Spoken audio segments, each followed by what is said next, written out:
Thank you everyone for joining us for fine-tuning your marketing strategy with Lani Lott today here at the SBDC. Just a little bit about the SBDC before we get started.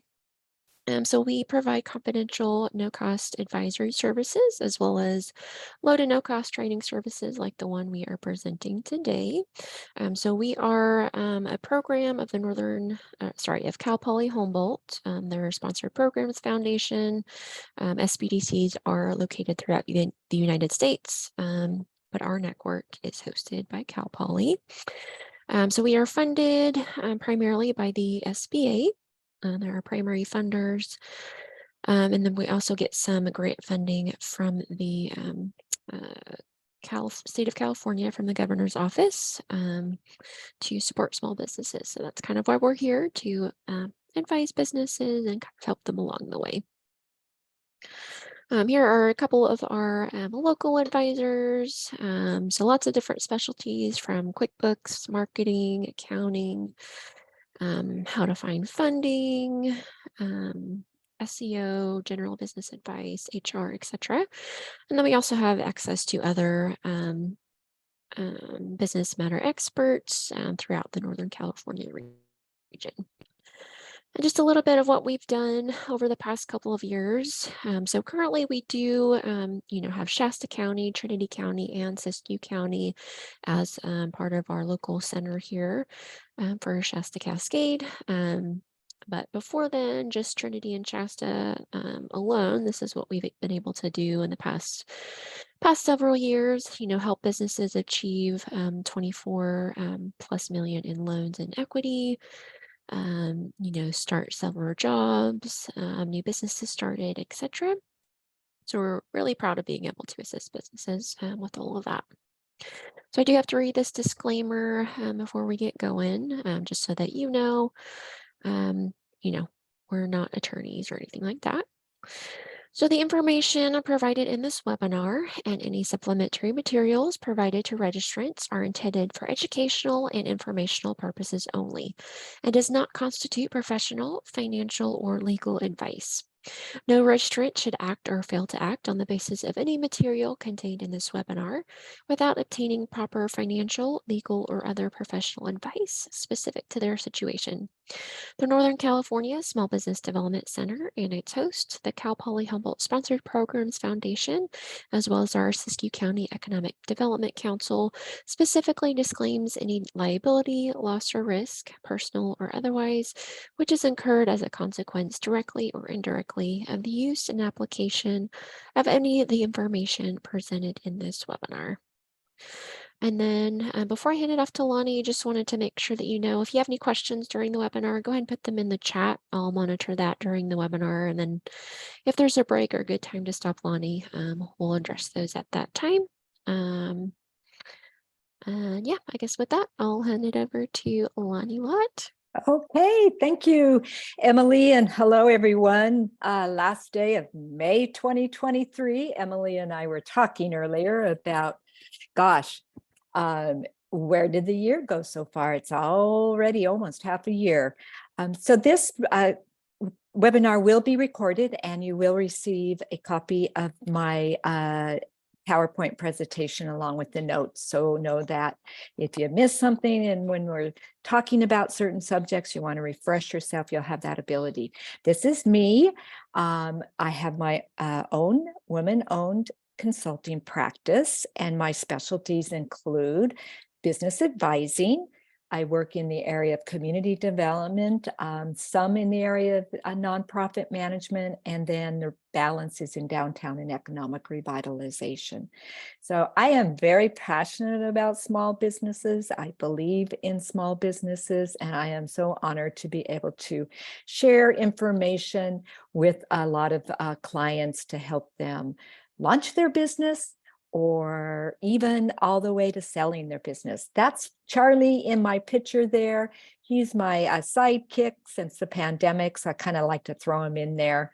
He sometimes, only when the mailman comes, likes to chime in. So if you hear him, just know that's who it is. Okay, today's agenda. This is a pretty robust webinar, we're going to be talking all about marketing. Not going in deep detail in any specific type of tactic or promotional technique, kind of an overview of marketing, how it fits within your business plan and within your business model, how to kind of look at it from beginning from looking at your trade areas to your competition, to then really laying out your plan of how you're going to get in front of your customers, how you're going to market or promote to them, to buy your products or services, to ultimately have that income, cash registers ringing, contracts, whatever aspect it is in your business, how you want to create income for you and grow your business. So this is what we're going to be covering. So let's just start right about from the beginning. I like to just always refresh everyone where a marketing strategy or a marketing plan fits within your business model or your business plan. Many times people think that a marketing plan is their business plan, and it necessarily is. It's a big part of it, but it is nested within your business plan, and the primary goal or focus of marketing and marketing strategy is to attract your target market or your customers or clients, and then for them to purchase your services and or your products to help them generate income for your business.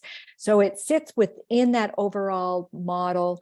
Other factors go into your business plan, like your operational, your staffing, your financial, but the marketing strategy is there to reach those key people that you want to sell your product or services to then generate your income. So a few questions just to start thinking about marketing is, like, first of all, what stage is your business in? A lot of what you're going to be kind of looking at and wanting to develop in your marketing strategy is determined on what stage you are. So if you're a startup, the primary marketing goal for you is to build your brand awareness, right? Get your toe out there, get your position in the marketplace, and really build brand awareness. You got to get in front of your customers. You've got to generate customers and really let them know what you're about, where you're located, what your products and services are. And this begins with probably a business card. Most businesses start out and they get a name, a logo, maybe a tagline, a description of what you do, and then they get a business card. And that's their first touch point, as I call them, in marketing. Maybe a simple website. Most days now, if startup businesses, you need to have a website. You have to have some kind of web presence, internet presence, and then perhaps a social media platform that you will then use to engage your customers, everyday type of activity. We would also say in Google business profile is very important, especially if you're a product-based business. Even service-based businesses can have Google My Business profiles, but especially for local marketing. So if you're a startup, that's where you begin. If you are past that startup, a couple years in, you want to keep the momentum going. Maybe you're in that growing stage. You're just really wanting to keep that momentum going. You've kind of worked out all the kinks that happen in the first couple years. You've figured out who your market is, what's working for you, and now you want to kind of expand your brand engagement. And within that, you might want to start introducing another social media platform, or you want to start to launch an email marketing campaign. Let's say you've been capturing emails and now you're ready to push out content or push out education or push out promotion stuff through an email strategy. You also maybe want to tip your toe into some social media advertising, or maybe even some traditional advertising, but you've got a brand. Your customers know who you are, and now you're really wanting to keep that momentum and growing. And then maybe you're in the last stage of your marketing or a later part of and you're a mature business. We call this mature marketing. And we often think that marketing is really just for you when you begin and you want to get your brand awareness out there, but it really isn't. It's mature marketing. And this is where you might want to start to really think about shifting from brand awareness to more customer value and winning and expanding and growing to new customers. Maybe you're going to experiment with podcasts or reels and stories in your social media platforms. Maybe you might want to launch an online shop and really start to segment your email marketing. So depending on where you are in your stages, really kind of dictates what type of marketing tactic you're going to want to start with. You want to ask your question, how much do you know about your primary market and your secondary market? Primary market, we'll talk a little bit more about them in another slide. Those are the ones that are most likely to do business with you on a regular basis. Secondary market are those maybe that come during the seasonal visitor season, or their second home folks that come in and enjoy a second home in an area. Perhaps they are just traveling through, or they're visiting friends on or they're coming to an event and you're located within that event area. So then you have to think about, what is your trade area? Where are you most likely to reach with your marketing resources, your primary market? What is your trade area? Are you local? Are you regional? I love this one. Oh, I'm on the internet. I'm global. Okay, well, global's pretty big. So we're going to want to really think how you're going to find your position in that marketplace, that global marketplace. Especially if you're just a new startup business. It's hard to really, unless you have a lot of resources, to really get in there. And that's where we ask, who is your competition and how much do you know about them? We'll talk about the competitive analysis or your competition analysis. So you know who your competitors are, direct and indirect. How are they marketing? How are they getting reaching their customers? So you can kind of see where your niche is, or your niche. I call it a niche. Your position in there. What are you going to do better than them or different than them? The same as them. And so you can kind of, see what you need to do with your marketing.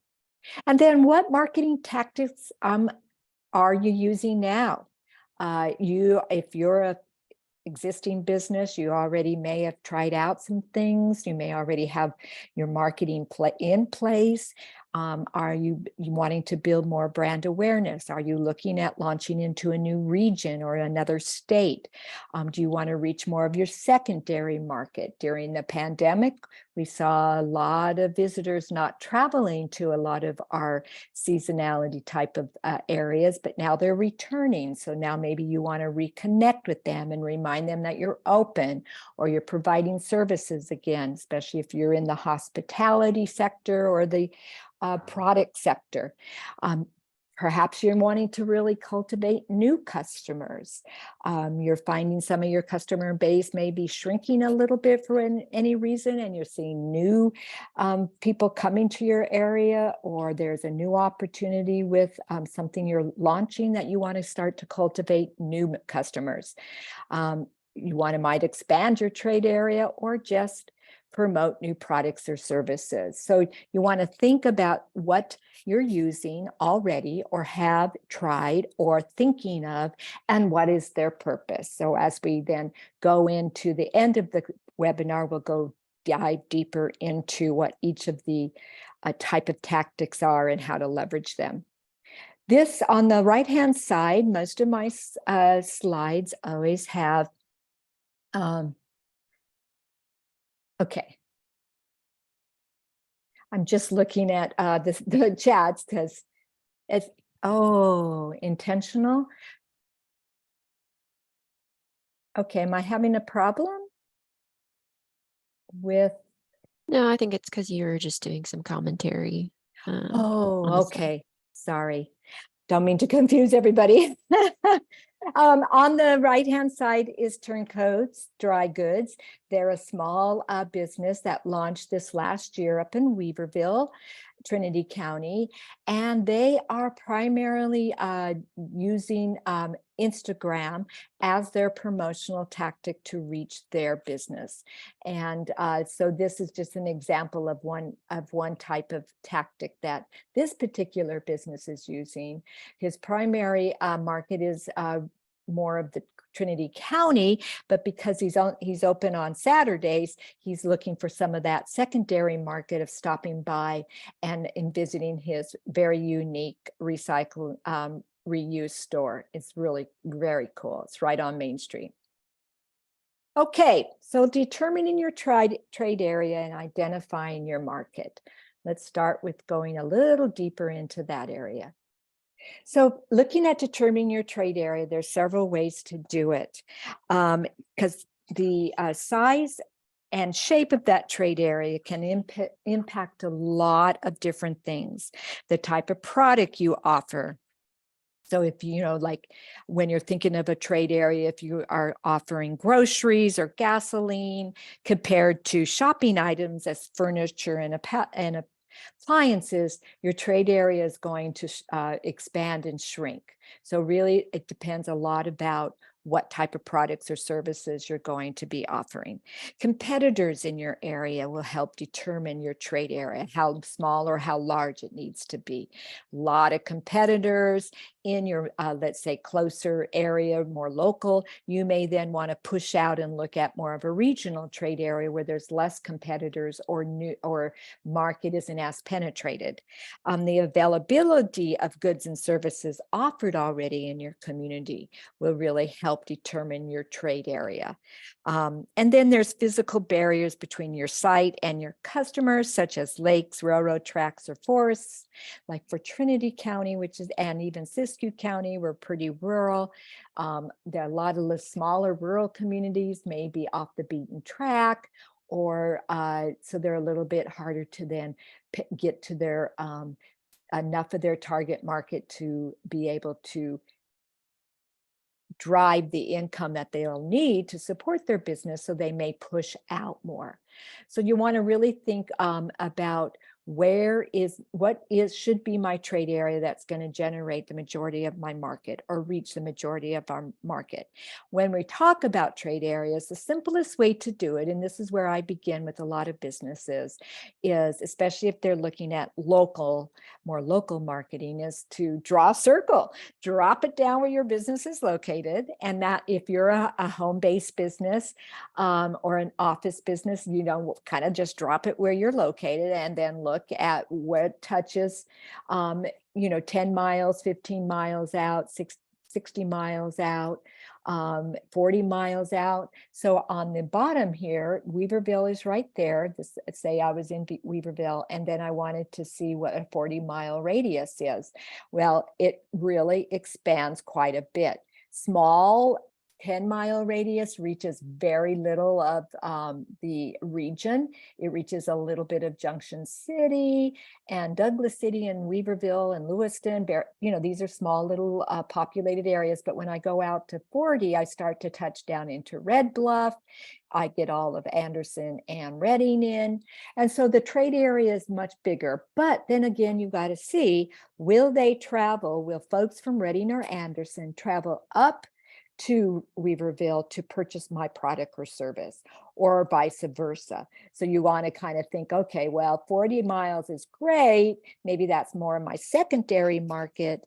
Unless you're a service-based business, then you may travel down there in your with your fleet, or you may service down the hill. So it just depends. If you're in a much more metropolitan area, you don't need to have such a large trade area. So the distant rings are the simplest. You can also look at drive time, which uses a GIS technology, and drive time will then pretty much tell you it'll go around the mountain or over around the lakes. It takes in the roads. It takes more about a drive time. So if like going down to Reading, when the 299 is open and there's no construction, it may only take people 30 or 40 minutes to get down the hill. But if there's anything that's in the way, then it can take a little longer. So drive times are much more accurate than just drawing the circle, but they're a little harder to find. Usually those drive time markets that show the population are economic development folks usually have access to a very sophisticated GIS technology. You can also use focus groups. This is a much more accurate. You may want to say you're looking at your area and you're going to be a new business in Anderson. So maybe you want to pull a few merchants together that are non-competing. Goodness sakes, we don't want any competition to get threatened by a new business. But let's say you pull in some of the merchants or business owners that are going to be in the area that you are and are non-competitive, and you ask them, where do most of your customers come from? Are they coming up from Reading? Are they coming down from Siskiyou County? Are they traveling through, especially secondary market? How many of you do you see people traveling up 5 and getting off the main road and coming down into downtown Anderson? So you could use a focus group. You can, that's one way to determine your trade area. And then the final area is really looking at trying to figure addresses or zip codes from customers. And maybe in the beginning, when you open your business or you're out doing market research, let's say you're, have a booth at a farmer's market or an event that's going on, and you're just gathering zip codes to find out who all these folks are that are coming to this event where you're vending at, and you're thinking of opening up a business, but you want to know where are all these folks come from, and you can gathering zip codes. And often visitor bureaus or visitor centers will be keeping information about the customers that are traveling through and stopping in their center to get more information. So you can also ask them, do you have an idea where most of the people are that are traveling, visitors that are traveling by? And your visitor centers usually have that kind of data to help you determine your trade areas. This is a little snapshot of a study that was done, North Dakota, not a California one, but it gives you an idea of what the average distance that residents travel to shop vary. And so I just put this in here because, like I was talking before, people will, travel shorter distances for gas, groceries, the banking, prescription drugs, usually, your more local market, where folks will go travel further if they want to go for clothing, sporting goods, legal services. Again, if you're in a small regional rural area, these your local market's going to be your primary, especially if you're, have a product-based business or a type of health and wellness sector. So there, you're going to be getting most of your customers from that immediate trade area. Okay. So then after you determine your trade area and you think about it, now you want to start to think about, well, what do I know about my primary customer or my primary target market and my secondary? And the best way to begin is to start to just think about gathering demographic information from population data that you may already secondary sources that are already many out there. So let's say, for example, the population of Anderson, and then there's a breakdown of how many men and women and the age. So you can get kind of a top level sampling of that market that's there. That is your potential customer base, because you don't know right now exactly how many of those potential customer base may be shopping with someone else or getting their services by someone else. So you're just got to start at a point where you can get just a round number and then start to think about these different questions. What is the demand? Is there a desire for your product and service from the population you want to serve from your trade area? is the market size, how many people might be interested in this offering? What's the income range and economic employment rate for my target area and the population? Where do my customers live, and where can your business reach them? Is the market saturated? There already a lot of competition. What's the pricing points? How much do they have disposable income? Do they have if I'm opening up a restaurant? Or how much do they already pay for, let's say, legal services or the going rate for accounting services? And then what's the best way to communicate with them? So there's this whole long list of trying to dial in what you may know about your primary and your secondary market. When you're starting out and you're just doing market research and you're putting together your business plan, we want to get to a place where we have kind of a rough idea of what the customer base is going to be. And then we use that as a starting assumption for you to then determine your income by how much you're going to be charging them, right? And this is why we want to kind of determine what you know most about your primary market. And, do they live there? What's the population? If you're doing a secondary travel type of visitor market, they're coming up in the summer or the winter, how many are coming in there? How many might stop at my restaurant or come to my store or sleep at my hotel? If you're looking at your secondary market being second home, folks, when do they come up? What do they need? How often do they come down to your store, may come to your store or need your services? So there's a lot of different questions. Now, as I'm confusing you with all this information, know that your business advisors at your SBDC, your Small Business Development Center, will help you talk through this and then maybe design some market research that you might want to do to further define who your primary and secondary market is. As you are maturing in your business and growing in your business, this is going to become second nature to you because you're going to be there for a good, you're not just opening. You don't have your first year under your belt. Let's say you're in year 3. Now you've got a really good feel of the demographics of your customer base, where they're coming from, because you're getting zip code information, you're seeing return customers, you're building your customer profile.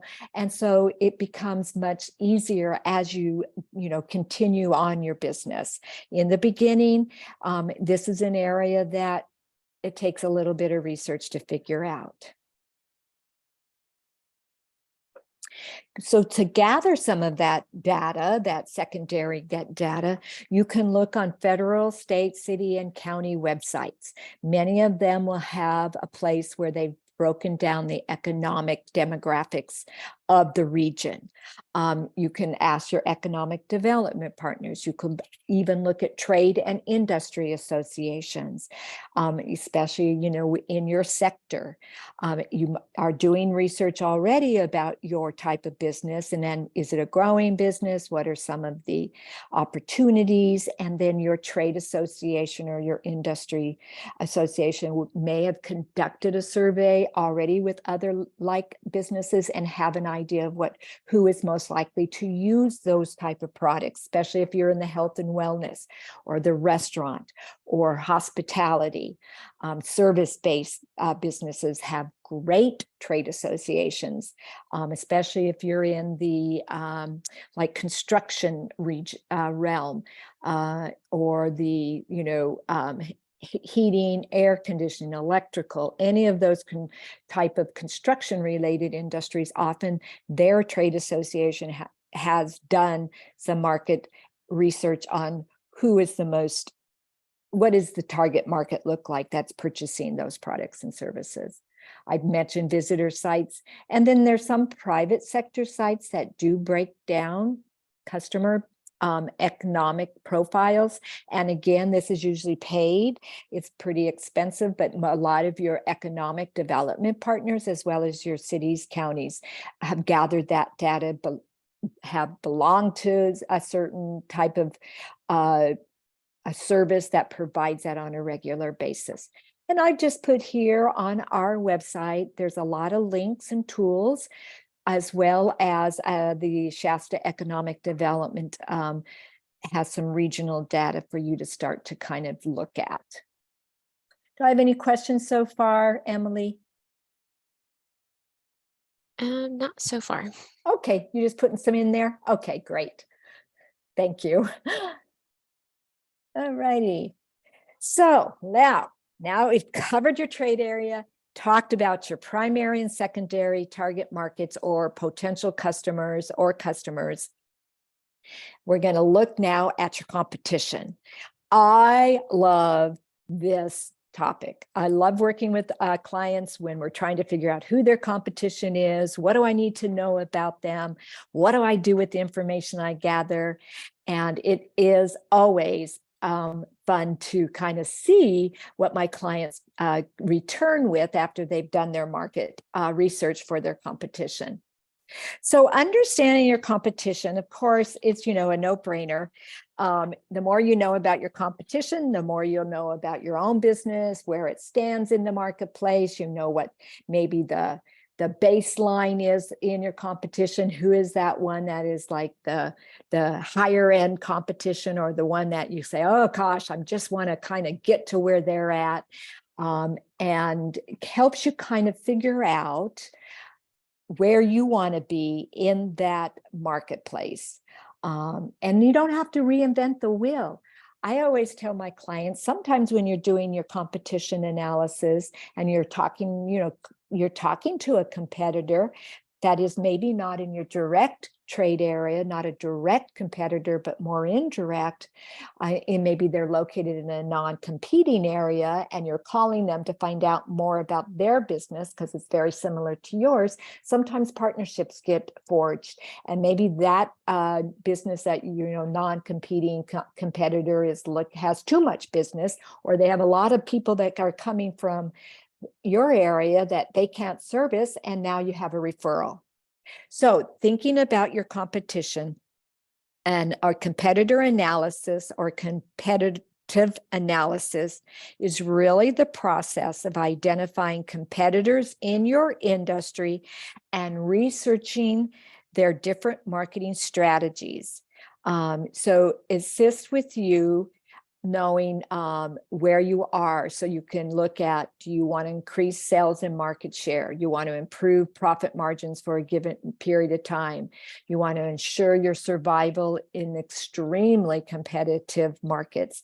And maybe you want to develop hard to copy marketing mix. You want to maybe see they're not all on using a certain type of social media platform. So that's where you're going to get the niche. You say, oh, they're not using that one, so I could really look at using that much more, and really capturing maybe some of the market share or creating new market share. So direct competitors are those that offer a product or service which is interchangeable with yours in the eyes of the consumer. Okay. Means that these guys are direct, nose to nose. They're both doing they're both electrical engineers, or they're doing heating and air conditioning repair, or they're doing their bookkeeping that use QuickBooks as their program, or they're a restaurant that has the same opening hours as you and just does breakfast. Whatever it is, these are your direct competitors. I'm going to tell you right now that I hear all the time from some of my clients, well, I don't have any direct competitors. What I do is so different. I was like, great. Then we can just check that box. Usually that's not the case. There's usually one or two in their trade area or region that is very similar to what they're doing. So we try to find who that could be. But then we often have to skip over and go find and identify indirect competitors. These are substitute or alternative competitors. They offer similar products or services in different business categories, or are more geographically remote. So using the example of a garden center, a discount chain that sells garden supplies and plants in season is also a competitor. As a landscaping contractor who provides and install plans, or a mail order house who sells garden tools and seeds or bulbs. So none of these are a direct consumer providing the garden center, but they are offering the same or similar products and services in a different manner. So you want to think about indirect competitors.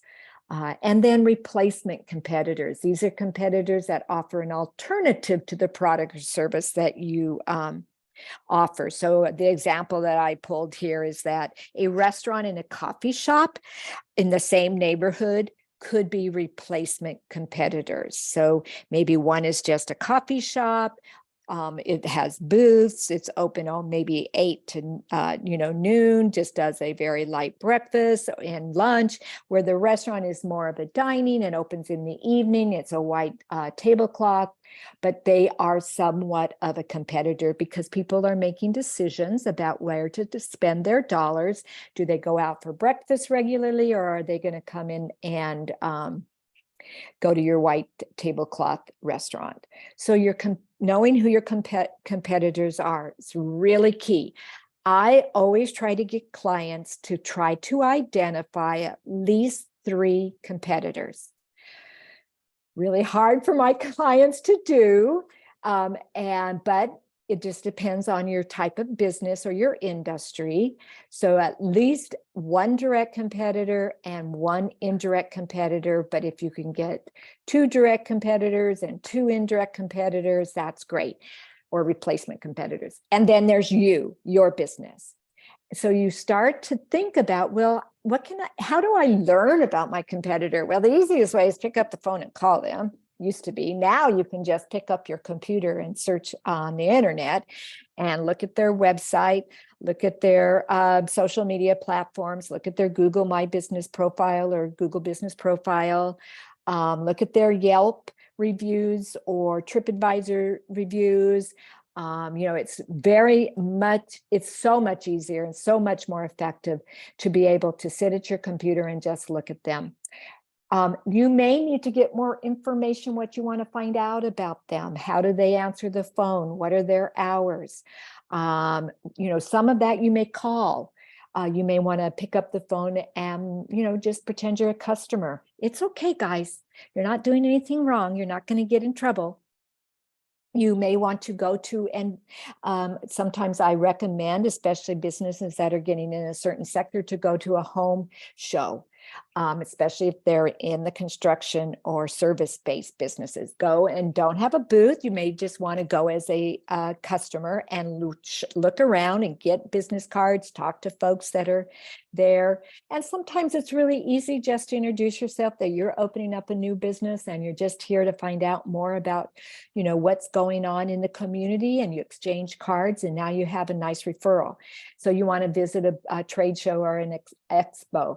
You may want to sign up for their e-newsletter or their e-news blast. If they have up on their website, it pops up, subscribe to our regular email marketing. You may want to get that information as you're in the information gathering. You may want to go to the chamber site. There's a lot of businesses. Most of the chamber directories are not behind a firewall. You can access them. You can see what's going on. Most of them have links to their websites.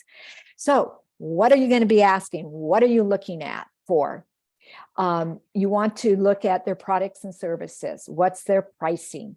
How are they getting the products and services into the hands of their customers? We call these distribution channels. Do they have a storefront? Do they have an online shop? Do they have trucks? How are they really getting their services or products into the hands of their potential customers?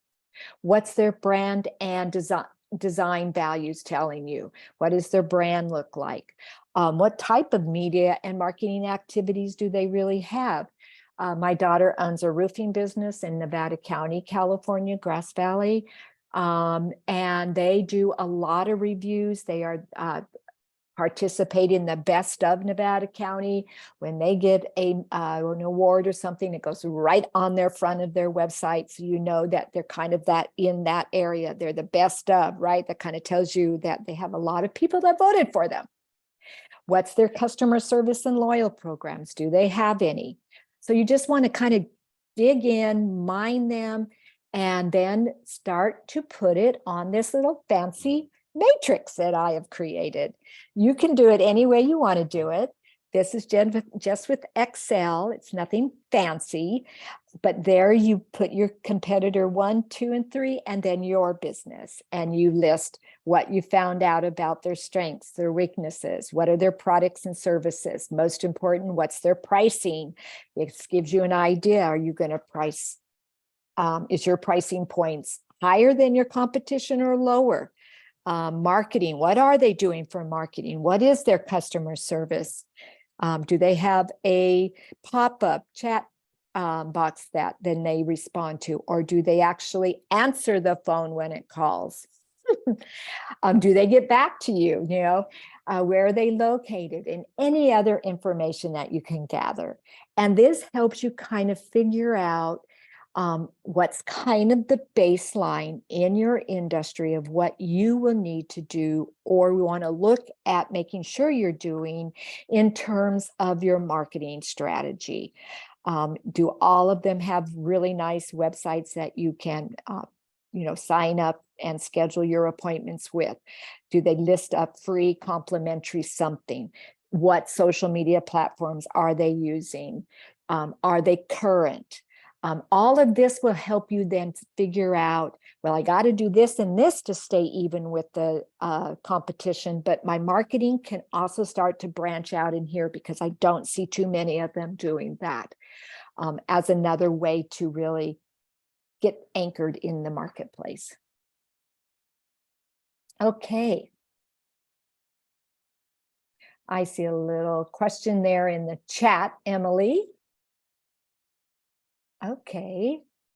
So do we want to take that question now, or should we?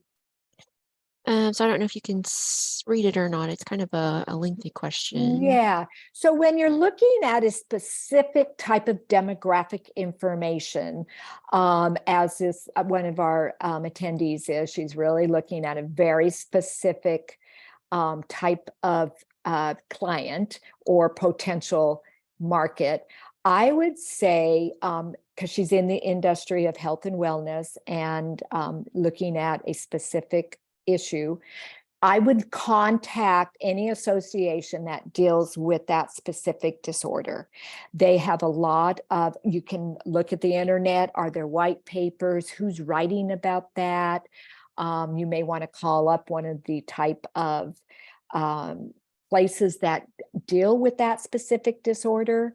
I know that she sent it out to everyone. So when you're thinking about a specific type of demographic that's going to fit within her treatment center, then where would you find out more information about those folks that maybe have that eating disorder? And that's usually maybe in a larger off-site type of treatment ranch. I know there's a few in Arizona, there's a few all over California, there may be some support groups. And so you would want to start to think about that, and maybe finding out and connecting with them that how do they refer to treatment centers? So this would be a great question to fully take to and dig in with an advisor on a type of, this is what I'm looking at wanting to expand to. How would I go about finding more about that? Okay. All righty. So let's go on. And we'll come back, Kiara. I can answer that more. They don't offer the demographics. So, okay, well, we can talk about that. There's, you may want to look at some papers that have been done, some white papers that have been done on what is the what is the growing demographics of those people that have eating disorders? When does it start? How do what is that age? And then take it to the area you are in and see what that population looks at. And then you have to develop your marketing around to capture and educate that demographics.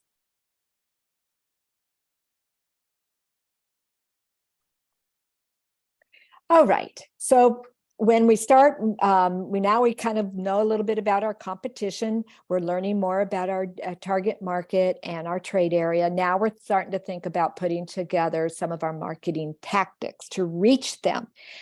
Sometimes, like Kiara, like we may not know specific demographics that most people with eating disorders are between the ages of 14 and 25, unless we have had some information about that. If that is the age group and they're primarily women, then you would know your trade area that you're looking at, or you would be then trying to figure out what's the best way to get in front of that age group and educate them about my treatment center. Or if that's the age group that would benefit from your treatment center, but your target market should be the practitioner that sees those folks first and refers you, or maybe that's your secondary market is more of a referral base. Okay, that's just kind of clicking in my brain. So taking inventory of your distribution channels. This is every way that you use to generate sales.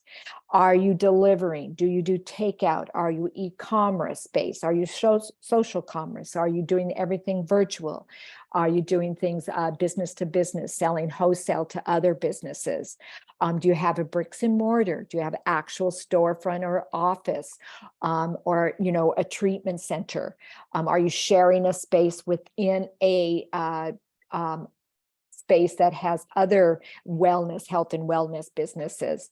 Are you vending at events? All of those are the ways that we get out and generate sales, the way we actually get our products and services to our customers, or our customers come to us to purchase products and services. Then we start to think of all the ways that you want to promote your business and products and services. If you're already in business, then you don't have to think about it. You just go back and list every way that you have tried to touch your customers in the last year. Tracking what you do with your promotion and marketing and advertising resources is very important. That's why social media, looking at insights, how many engagement posts did you have? How often did you post? How often did you advertise? What is the analytics of your website? What is my business profile says? Listing all of the ways that you promote your business and products is a good place to start. Do you have a website? How are you networking? Did you do sponsorships? Do you have an email marketing strategy? How are you doing advertising? Is it traditional? Is it digital? Do you have a physical location? Does it have a sign? Where is it located? Is it in a foot traffic area, or is it a destination? So you kind of want to think of all the ways that you want to promote your business, or you are promoting your business. On the right-hand side, this is a auto, truck, and RV repair, all will. And I really like this one because it's in Reading, of course. And then they have actually a pretty robust website, and you can view their services. You can request an appointment. You can see service videos. You can contact them. Obviously, you can go to their site, and they have a Google business profile. They also have a little Facebook icon up there. They list all of the type of cars. So this is probably their first entryway into their business. All of their marketing is focused around this, driving people to this website to then take action, right? So and I see more and more of these service type businesses doing a very robust informational website that is easy for us, because most of us are sitting at home or sitting in our office, and we are not driving around to look for a RV wheel repair. we are searching and the internet, or we're getting a referral because our best friend went there. So you really have to look at this being that kind of funnel. Then we get into the various key marketing and promotional tactics. You may have already listed this. I'm going to go into detail into each one a little bit to give you kind of an overview of what each one is, what it does, how to leverage it. And so the first area I really like to talk about is branding. Branding is the outcome of everything you do in your marketing to build a visual reputation, accountability that, of your business. Now, when you're independent business and you are located in a small market, I'm going to take a sip of my soda. Actually, my bubbly water. It takes a lot of effort to get there. Consistency. This usually starts, like I said in the beginning, for startup businesses or very new businesses with their logo, their business card, and then they branch out into that. The water bar is an example that I like to use. They did have 2 locations, one in Weaverville and one in Willow Creek. They have closed the Willow Creek one, but they have a storefront. They have a great logo. They started with the logo. They started with their tagline, their description. They have a website. They do Facebook, Instagram as their social media platforms. They do delivery. They have a truck. They have obviously branded merchandise. So when you think the water bar and you're from up there, you know exactly what we're talking about. They have a very strong visual brand in their region area. And now they're trying to branch out and capture some of the travel as their secondary market. So branding is everything you do across your marketing tactics to help build that brand. Office Depot doesn't have to brand. Costco doesn't really have to brand anymore. I mean, Walmart, come on, we all know those national chains and those, type of franchises. Franchises are independent businesses that are kind of starting out. They have a good model. People buy the franchise because it has a built-in brand already. They've already done the hard work of building that brand, and they want to then, like Dairy Queen is a franchise, believe it or not. Jamba Juice is a franchise. So some of those are, over time have become very branded.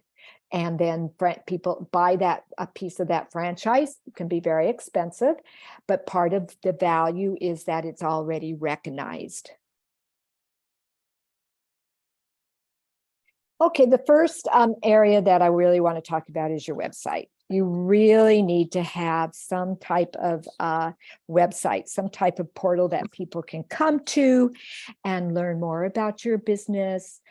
It is usually the place that all of our other marketing is leading folks to take action. So your website should be an easily navigated site. Doesn't mean it needs to be simple and just one page. Most of the time, as we're growing our businesses, we will, expand our website. You want to think about, how your customer is going to navigate it. What do they need to know? Don't want to have pages and pages and pages of narrative. Usually you want to have nice images. You want to have a secure hosting platform. With the evolution of the internet and a lot of programs now that are out there that you can actually build your own website, it is much more affordable. I do know that a few of our clients have built their own website. Some still use website designer because it's much more complicated. But you do want to think about how you have access, how you can change it, update it regularly. Make sure that when you're driving people to your website, that there's a good call for action. Either this is Straw House Resorts, Coffee and Resorts. They're located 20 miles north of Weaverville on Highway 299. They have quite a bit. They have a venue for weddings, they have organic coffee, they have a restaurant, they have lodging. So they have quite a few things, and those all are under these little tabs up here. But they have a, book online, or you want to purchase a gift card. You want to look at professional quality content. You can write it. A lot of the programs allow you to just type it right in. Just make sure there's no spelling errors. Make sure all your links work. And again, clear, call for action, contact information. If you, the one thing about what I see on some websites is, especially if you're not a physical location, you don't have an address. So some people are like, oh, where are they located? But, put an address in there, put your city that you're located in. This is really important because again, people just don't want to purchase something online without knowing where it's from. Okay. Let me move on. Social media. I could talk about this forever. I've done quite a few digital marketing webinars on specific social media platforms. I don't say you should have one over another. You have to figure out which one you will use, which one you will push out content consistently. That is the key. And which one resonates with your target market. In rural areas, we have found, and smaller markets, we have found that Facebook is the most popular. They've done a lot of studies. I know some people don't want to deal with Mega Business Suite, don't want to deal with Facebook or Instagram, but I'm just going to say that that is one of the areas, especially for local marketing, that people still go to find out more about your business, what your hours are, what's going on, seeing what's happening in your business. It is a great place to have additional internet presence. But you want to, think about integrating your brand. You don't want to spread yourself too thin. Maybe your friends and family tell you, oh, you need to be on TikTok, or why aren't you doing Instagram? Or, everybody is doing Twitter. You need to figure out what resonates with your business and what kind of content you're going to push out consistently on the social media platform of your choice. Do one or two really well. Now think about social media as everyday engagement. Your website is more of a one-way. Hopefully they take action. Hopefully they book with you or schedule an appointment. But most people are going to a website to learn more about your business, to dive deeper into your credibility. Where your social media platforms are all about everyday engagement, connecting with customers, sharing what's going on, asking questions, getting engagement. And then maybe even with social media platforms, you're going to want to start to think about some digital advertising. Affordable, more affordable sometimes or not than print, traditional print. Again, what are you trying to do with your advertising? Who's your market you're trying to reach? What's the value statement you're trying to sell? Or what are you trying, especially, a lot of product-based businesses have launched e-commerce sites because of the pandemic. And so now they're trying to grow that part of their business, increasing their e-commerce sites, this online sales. So they're going to push out a lot, advertise a lot about their online sale, why they still service maybe in a more physical location. You want all images, add images to your post. You want to fully develop all the features appropriate for your business. With the new format for Facebook, you can now, as a business page, you can actually follow other business pages and share their post to your feed, which gives you an ability to then kind of share what's going on, educational pieces, things that are happening in a community, you want to remember when you share from another Facebook page or group, you don't necessarily have the ability to use that as an organic post to then boost or use in your advertising campaign. You're just sharing it from somebody else's page. But in small markets, it can be really beneficial, especially if you're, following larger trade associations or your other businesses that maybe are not in your not in your direct market trade area, but maybe add value to your products and services. You can share, your Yelp reviews. You can repackage all of that. Again, you want to think about developing a regular posting schedule.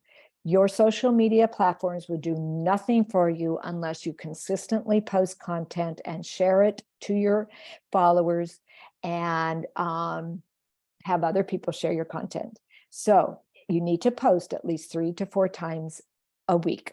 Just going to put it out there to really grow. Now, besides that type of platforms, I would say every business owner should have a robust LinkedIn profile. And especially if you're in a professional or business, advisor, a consultant, a banker, real estate agent, work for business to business, you're a salesperson, you really want to have that very robust LinkedIn site. And maybe not have a company page, but do more on the personal profile page. Okay, I'm just going to take a minute because this little chat's just blowing up. Okay, what's a social media style guide, you're asking? That is a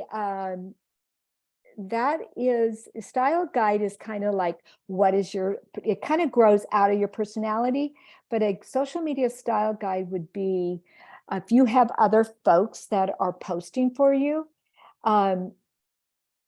you have employees maybe doing some of your posting, so you have a certain font, you have different colors, you have a way you want to say things, so it really just adds to your social media posting so that it's consistent across all of your channels or your platforms. It's the tone and the voice of your brand, your writing styles, how you use hashtags and emojis. So again, I manage probably 5 different social media platforms for other clients outside of the SBDC relationship. Mostly they're organizations, and we have branded hashtags that we want to use. We have different ways we want to say things. We don't want to, your style guide can also have some policies in there, who responds to different questions or remarks. How do you respond to it? So it's really kind of just crafting that type of guide or policy for, especially if you have other people that are doing your social media marketing for you. Local search marketing. Google, is becoming very fast. The new local business homepage. You want to, get Google My Business, or now they're calling it Google Business Profile. You want to get on that.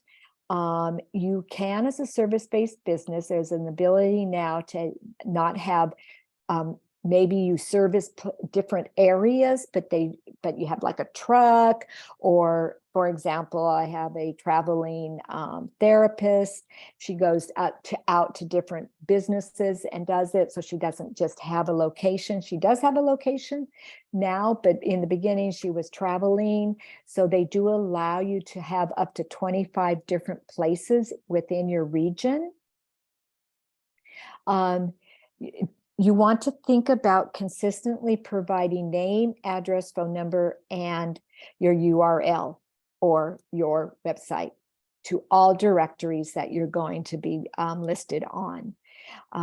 You want to audit your local search ranking, and then think about, for local search marketing, other local areas like Nextdoor or Thumbtack, These are places that have ability to have another listing and reach maybe some people that don't know about your business yet. You haven't reached them with your marketing, and they're on those different listings. A chamber listing, sometimes visitor bureaus and visitor centers allow you to have a listing. Sometimes if you are part of a trade association, you can have a free listing on your trade association. That's part of the value that you pay for joining that association.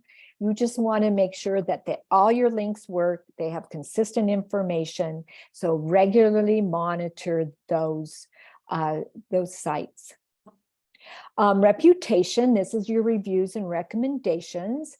A stat is that 93% of customers take online reviews into account when making their purchase decisions. Now, I have a 44-year-old daughter and a 27-year-old daughter, and my 27-year-old daughter, she looks at reviews a lot.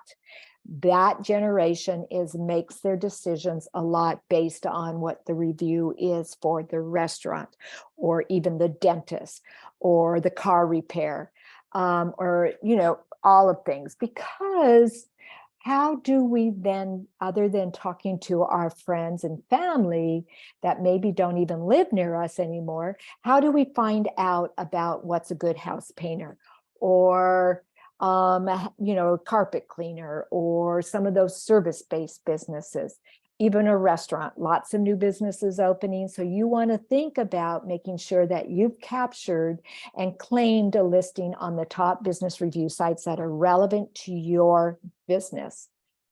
This is Diamond Star Paintings. This is their review site. And I just wanted to kind of show you what they have there. This is their actual website, so they actually want you to write a review there. There's a lot going on. They got free estimates. Now, this one is in Lincoln, California, because I had a hard time finding one that was in Shasta-Cascade territory, but I just like this. They have highlights. It's family owned. It's certified professionals, free estimates. They just have a lot going on right here, and it is pretty robust and really gives you a lot to think about. Email marketing. I'm a big believer in email marketing. First place to start is just start to capture emails from your customers, whether they're stopping in your location, whether you're doing it through your software program. If you're using QuickBooks or Square, get those emails so that you can start to then think about how you're going to then reconnect with them via an email campaign. It can be as simple as just sending them an email and thanking them for stopping into your business, to being more in using a program like MailChimp or Constant Contact, or you have it built in your website ability, or the program that you've used to build your website. But emails are very powerful. You own that email. You own those email addresses. You use them as you want to. Don't ever think about, oh, I don't like to use email marketing because I hate them. I know. I signed up for a lot, and then they find you, and then you get more and more, but you can always unsubscribe. But if you're capturing them from your customers, they've already found you one way or the other. They've already starting to do business with you. They've already linked on your website to learn more about you, and your email subscribe form comes up. So they want to know more about you. Let them decide if they don't want to open it or not click through. But, again, it's a marketing strategy. When would you want to introduce this? What are you going to need to say in this email? Are you just going to use it for promotional for when you're a special event? Are you going to do an email newsletter? What is your sector? What's the norm? This is where kind of shopping your competition can be really helpful. You can see what maybe is the norm in your industry, and what is your competition sending out. This is ours. I had to showcase it. Emily does a great job with it. And it drops regularly into people's email boxes that have signed up for it. That lets them know what's relevant to their business, whether it's a free webinar or upcoming grant, or this was a small business development, National Small Business Week, just kind of, keeping the clients ahead of what's going on in the SBDC, Shasta-Cascade SBDC world. Niche market and print digital, still a place for it. Absolutely. Most print now is offering digital options. Start with a business card. That's your low-hanging fruit. Your object is to get rid of those cards. Think front and back of your business card. Use both sides. Think about adding one piece of leave it behind collateral, especially if you're networking a lot. If you have a type of service that, maybe you haven't quite got your website up yet, but you do, I want to leave behind, like a one pager or a simple card rack size. Make sure that it's quality. And if you are going to invest in a leave behind, it should be printed professionally on good stock paper. You can easily mail that piece out or leave it in racks. The door hangers aren't as popular as they used to be. They're still popular here where I live because I'm not in a gated community, but they're a little harder. I'm seeing now business cards being stuck in the door. I'm not going to recommend that one way or the other. I'd have to really find out what your business is about. But if you're going to go out networking, you're going to be attending a conference, or you're going to be attending a trade show, or you're vending at an event, or there's a table where you can put some leave behind information on. Let's say you're a sponsor. Have that piece, put it in a nice acrylic holder so it sits up there. And is a presentation that people can then take. Consider when you are doing any type of print or promotional type of advertising, where is their print going? Is it in your trade area? Do they offer a list of emails that click request? Do they have any kind of, feedback? What do they give you in return for their advertising? Are they using a defined URL to track clicks? Do they have offer parent publications? And do they have any special offerings during key times and holiday season, especially if your, fourth quarter is your quarter, you're a product based and you have, you're in retail or restaurants or event planning, that may be the publication you want to be in. You may want to be in that special publication. This is Enjoy.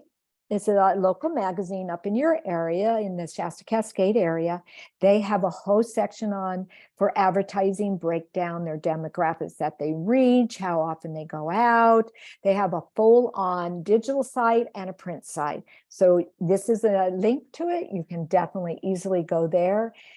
If you're going to do any type of traditional print marketing or radio or TV, make sure that you talk to the rep and they give you the information of who they're reaching, what's their visitor or what's their listening audience, what's the demographics, because you don't, there's a lot out there and you just want to make sure that you're spending your resources, your marketing budget to have the most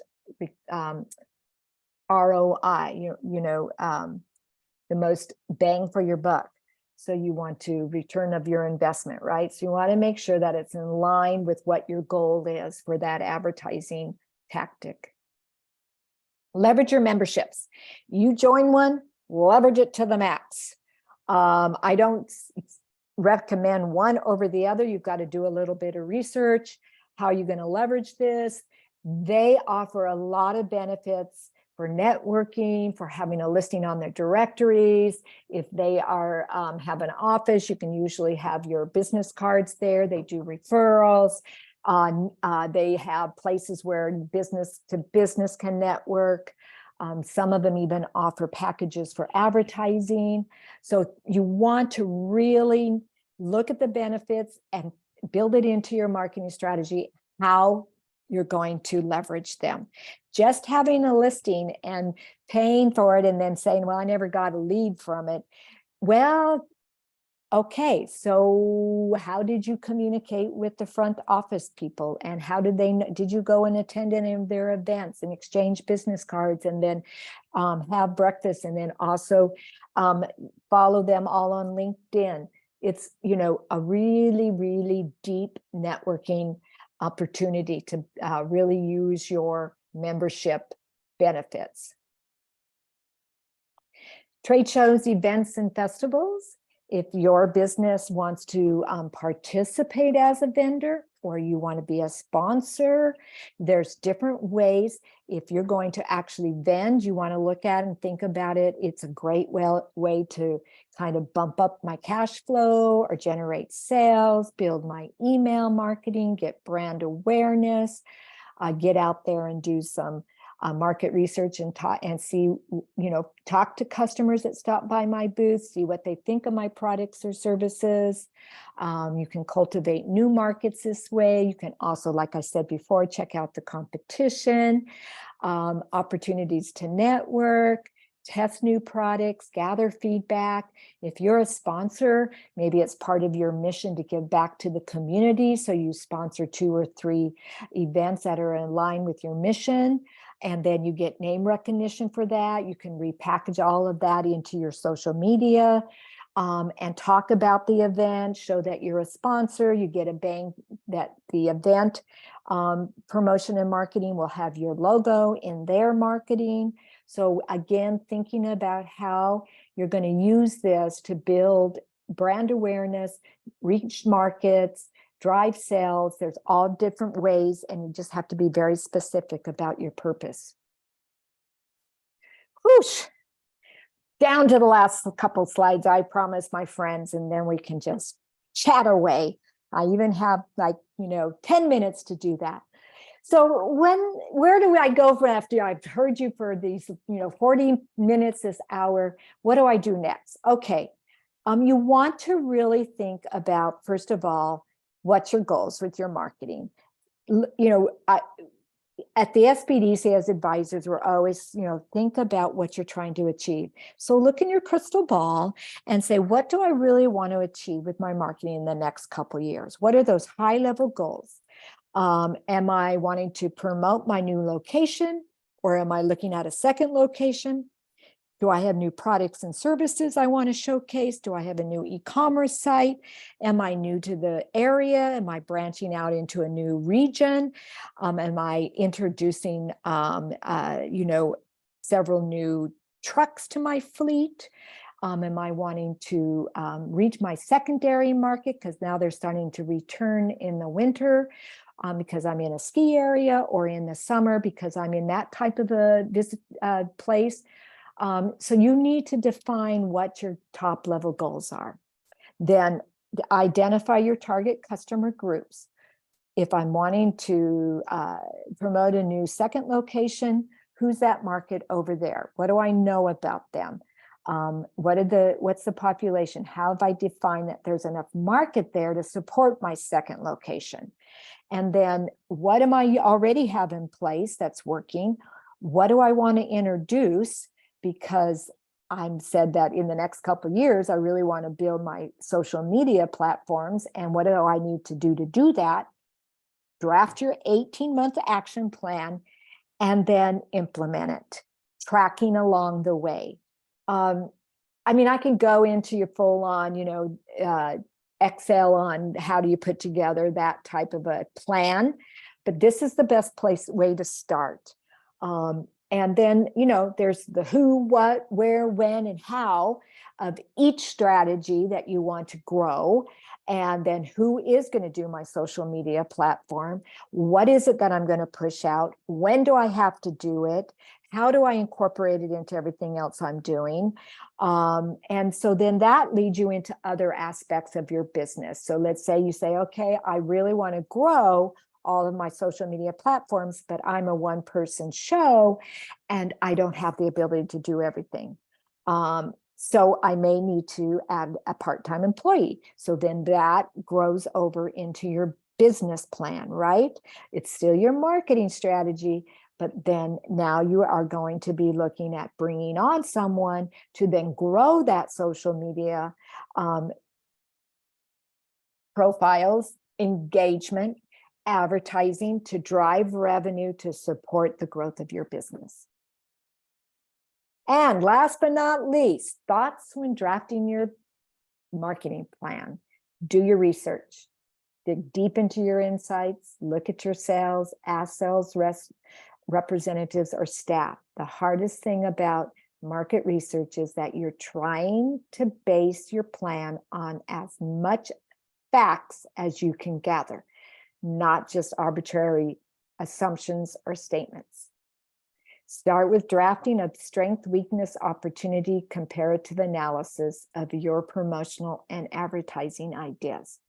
What are the strengths of my ideas? What are the weaknesses? Where's the opportunities that lie within this? Identify how you're going to market and promote your products and service to each of your target areas that you want to reach. Always keep an eye out for your what your competition is doing, and then be creative with your marketing plan. This is your business, your extension of yourself, your personality. Doesn't have to be cookie cutter. It needs to be an expression of your mission and your vision for your brand. There's just lots of ways to do it, and some are more effective than others. And what we're trying to do when you draft your plan is to give you a point of reference to go from that you can then reflect on how effective it was, so you can then make changes as you move forward. And with that said, whew, Emily, that was a lot, wasn't it? That was great. Thanks, Lani. You're so welcome. Do I have some more questions here in the chat?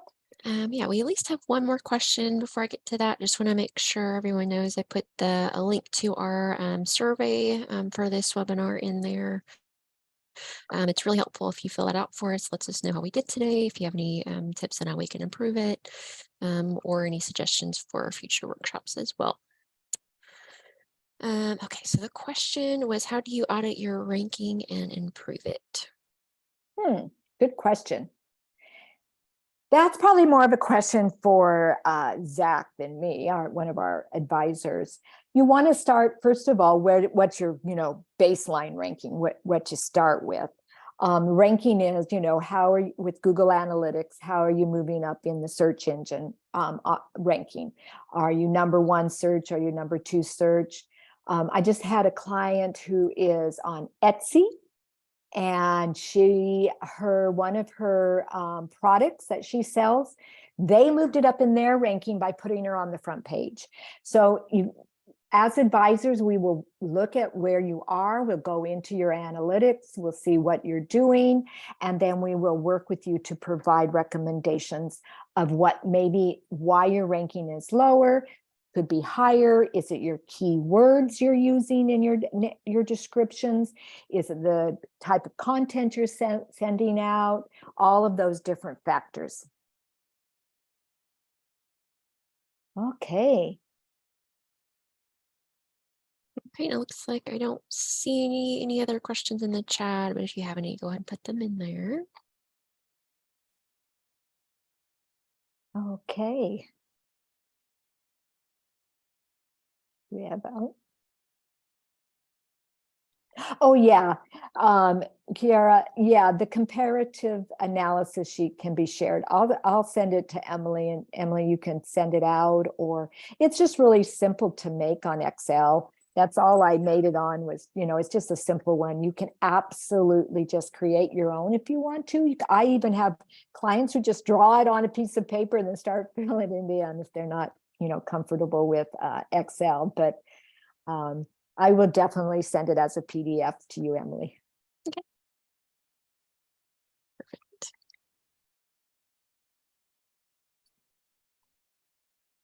Okay. All right.